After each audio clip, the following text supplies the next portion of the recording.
Março 10, Números 14, verso 1 a 15, verso 16. Então toda a comunidade começou a chorar em voz alta e continuou em prantos a noite toda. Suas vozes se elevaram em grande protesto contra Moisés e Arão. Ah, se ao menos tivéssemos morrido no Egito, ou mesmo aqui no deserto, diziam. Por que o Senhor está nos levando para essa terra só para morrermos em combate? Nossas esposas e crianças serão capturadas como prisioneiros de guerra. Não seria melhor voltarmos para o Egito? E disseram uns aos outros, vamos escolher um novo líder e voltar para o Egito. Moisés e Arão se curvaram com o rosto em terra diante de toda a comunidade de Israel. 2 dos homens que tinham feito o reconhecimento da terra, Josué, filho de Nun, e Calebe, filho de Jefoné, rasgaram suas roupas e disseram a toda a comunidade de Israel, a terra da qual fizemos reconhecimento é muito boa, e se o Senhor se agradar de nós, Ele nos levará em segurança até ela e a dará a nós.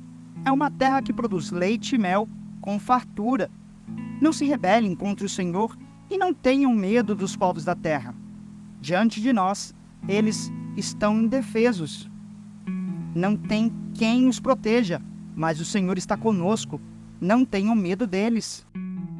Ainda assim, toda a comunidade começou a falar em apedrejar Josué e Calebe.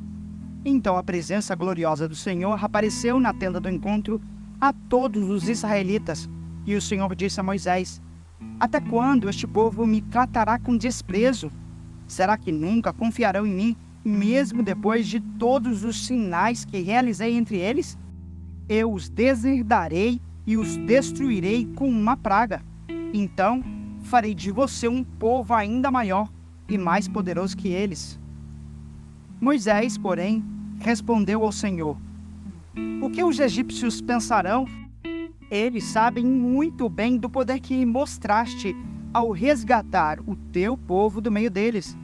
Os egípcios informaram isso aos habitantes dessa terra, que já ouviram falar que vives entre o teu povo.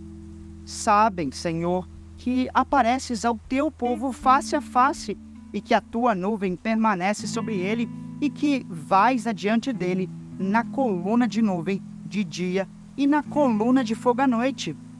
Se exterminares todo este povo com um só golpe, as nações que ouviram falar de tua fama dirão, o Senhor não foi capaz de levá-los à terra que jurou lhes dar. Por isso, os matou no deserto. Por favor, Senhor, mostre que o teu poder é tão grande quanto declaraste, pois disseste, o Senhor é lento para se irar, é cheio de amor e perdoa todo tipo de pecado e rebeldia.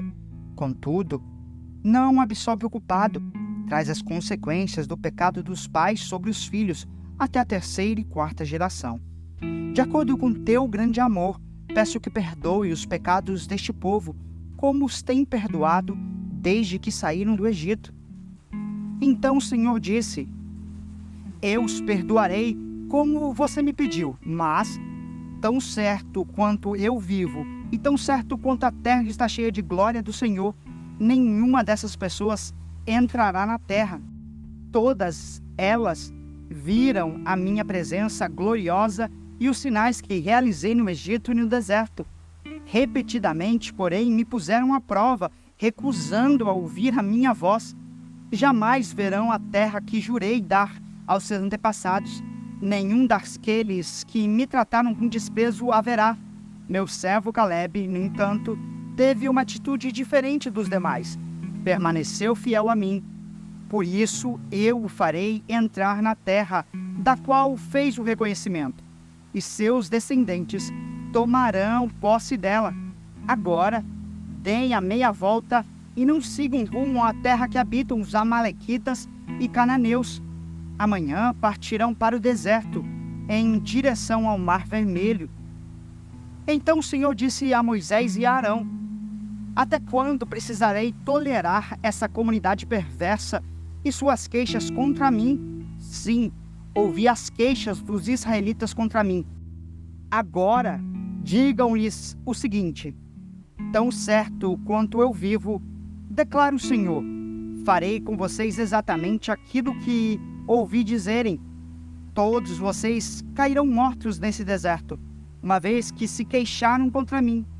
Todos com mais de 20 anos que foram contados no censo morrerão.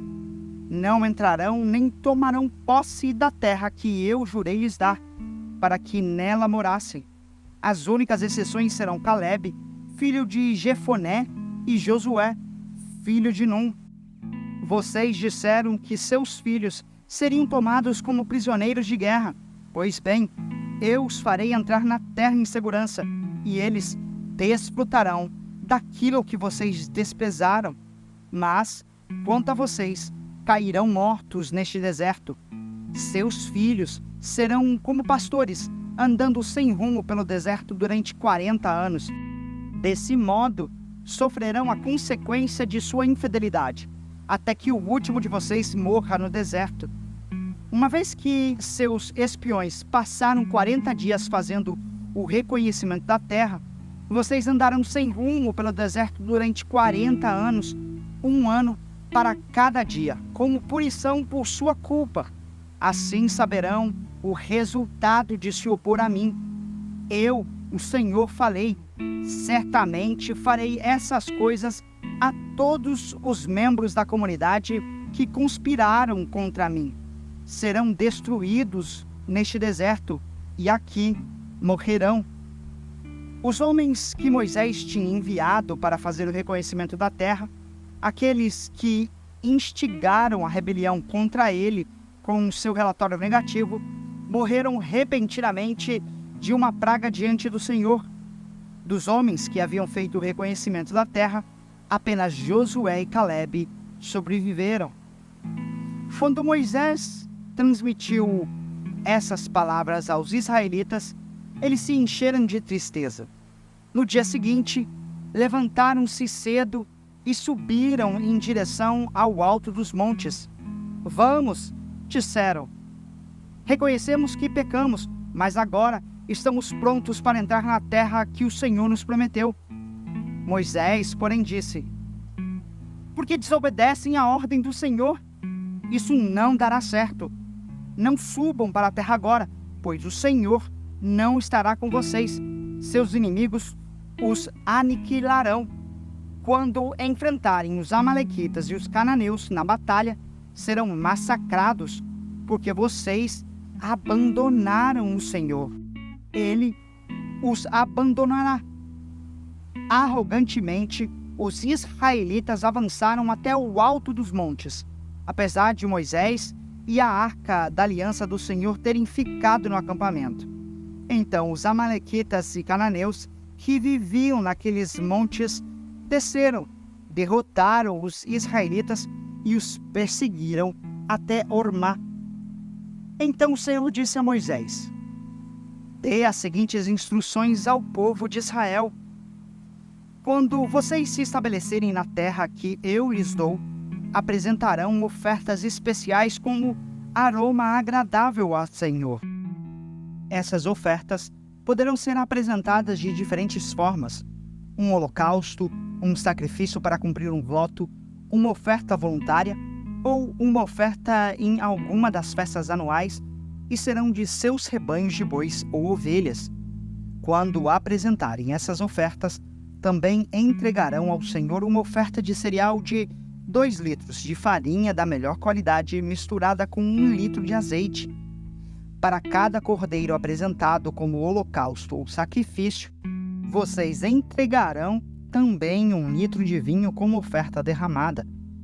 Se o sacrifício for um carneiro, apresentem uma oferta de cereal de 4 litros de farinha da melhor qualidade, misturada com 1 litro e 1/3 de azeite, e 1 litro e 1/3 de vinho como oferta derramada. Será um aroma agradável ao Senhor. Quando apresentarem um novilho como holocausto, como sacrifício para cumprir um voto, ou como oferta de paz ao Senhor, também entregarão uma oferta de cereal de 6 litros, de farinha da mesma qualidade misturada com 2 litros de azeite. e 2 litros de vinho como oferta derramada. Será uma oferta especial, um aroma agradável ao Senhor. Cada sacrifício de novilho, carneiro, cordeiro ou cabrito deverá ser preparado dessa maneira. Sigam essas instruções para cada sacrifício que apresentarem.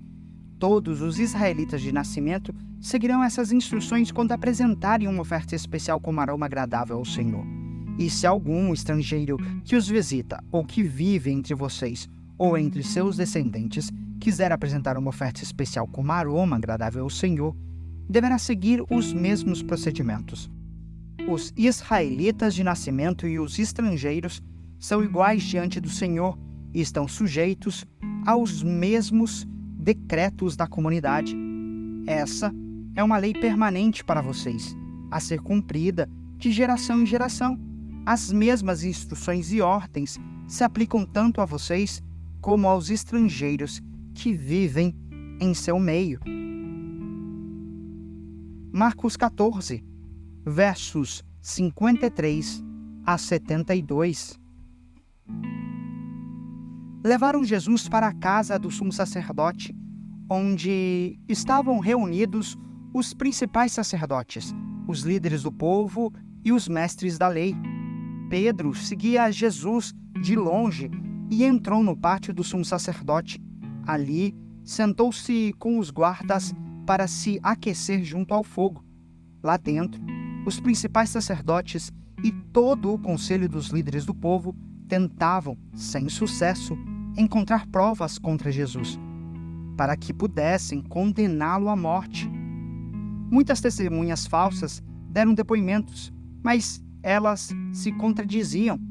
Por fim, alguns homens se levantaram e apresentaram o seguinte testemunho falso: nós o ouvimos dizer: destruirei esse templo feito por mãos humanas e em 3 dias construirei outro, não feito por mãos humanas.